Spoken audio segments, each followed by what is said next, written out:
আসসালামু আলাইকুম সুপ্রিয় দর্শক, আশা করি যে যেখানে আছেন আলহামদুলিল্লাহ ভালো আছেন। আজকে তৈরি করে দেখাবো রেড ভেলভেট কেক। এটা তৈরি করা এবং কি ডেকোরেশন সহ সম্পূর্ণ এই ভিডিওতে আজকে দেখিয়ে দিব কিভাবে অল্প খরচে আমরা বাসায় এরকম কেক তৈরি করে নিতে পারি। তার জন্য নিয়ে নিচ্ছি 4টি ডিম। এখন আমি ইলেকট্রিক বিটার দিয়ে ডিমগুলোকে বিট করে নিব।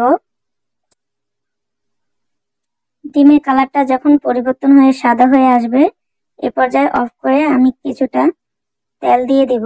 এখানে আমি হাফ কাপের মতো রান্না করা সয়াবিন তেল দিয়েছি, দিয়ে আরো কিছুক্ষণ বিট করে নেব।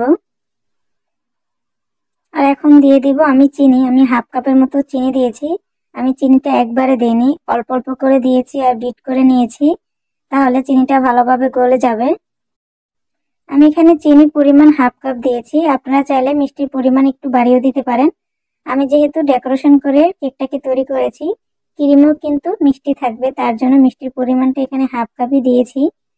ডিমটা যখন এরকম ফোম হয়ে আসবে সে পর্যায়ে বিটারটাকে আমি বন্ধ করে দেব।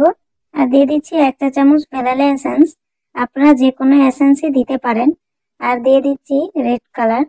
এখানে আমি অল্প অল্প করে রেড কালার দিব আর ডিমের ফোমের সাথে এটাকে আস্তে আস্তে মিশিয়ে নেব যতক্ষণ না পারফেক্ট কালারটা আসবে সে পর্যন্ত আমি অল্প অল্প করে দেব আর ডিমের ফোমের সাথে এটাকে ভালোভাবে মিশিয়ে নেব। এই তো কালারটা কিন্তু চলে এসেছে। এ পর্যায়ে আমি দিয়ে দিব শুকনো উপকরণ।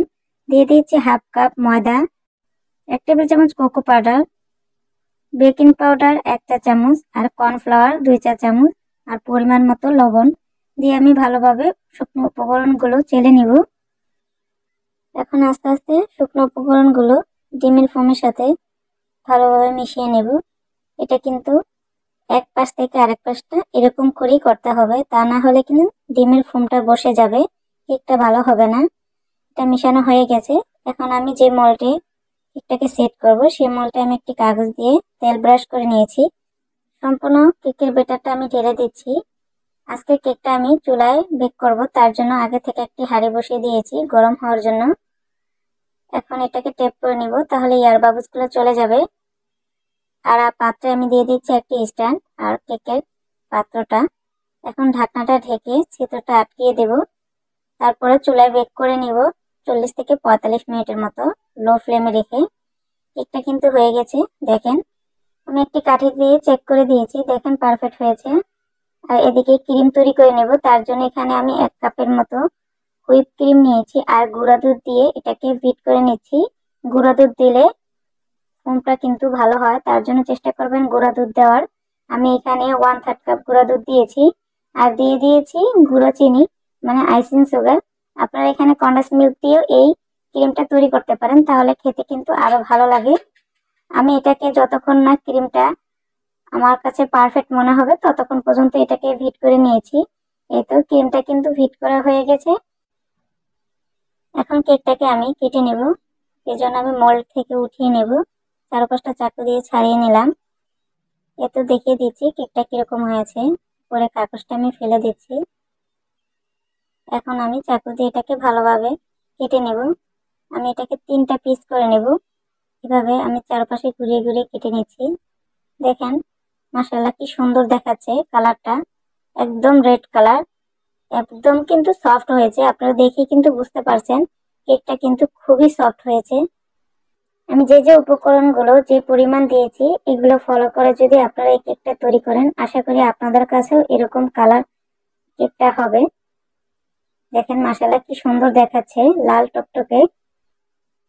এখন একটি বোট নিয়ে নিয়েছি আর এখন আমি কেকটাকে ডেকোরেশন করব, তার জন্য সামান্য ক্রিম দিয়ে কেকটাকে আমি এখানে সেট করে দিলাম। আর কেকের উপরে দিয়ে দিয়েছি সুগার সিরাপ। সুগার সিরাপটা আপনারা 1 থেকে 1.5 টেবিল চামচের মতো চিনি দিয়ে পানির সাথে মিশিয়ে কিছুক্ষণ জাল করে নিলে কিন্তু এই সুগার সিরাপটা তৈরি হয়ে যায়। এখন ক্রিমটাকে আমি ভালোভাবে কেকের উপরে দিয়ে একটি লেয়ার তৈরি করে নেব আর এভাবে চারপাশে আমি সমান করে দেব। এখানে ক্রিমের পরিমাণটা যদি বেশি হয় তাহলে কিন্তু কেকে খেতে শুধু ক্রিম ক্রিম লাগে, এজন্য আমি ক্রিমটা মিডিয়াম দিব, যাতে বেশিও হয় না কমও হয় না এরকম।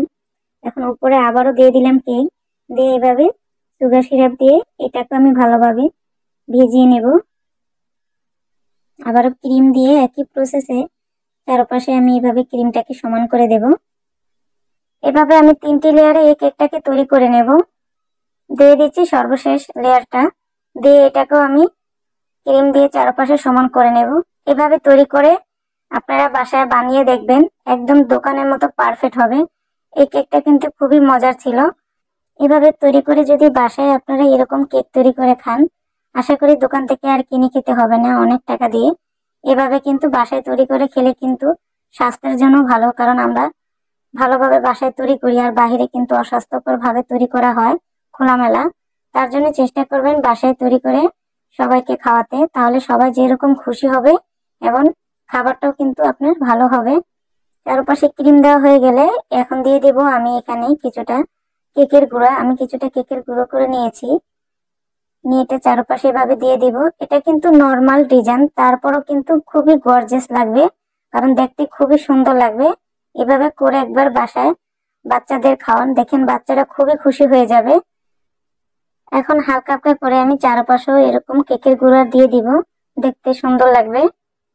একদম সিম্পলের ভিতরে কিন্তু দেখতে খুবই সুন্দর দেখাচ্ছে। যারা নতুন কেক তৈরি করবেন তারা এভাবে তৈরি করে দেখতে পারেন, তাহলে কিন্তু সিম্পলের ভিতরেও কিন্তু কেকটা দেখতে খুবই সুন্দর লাগে।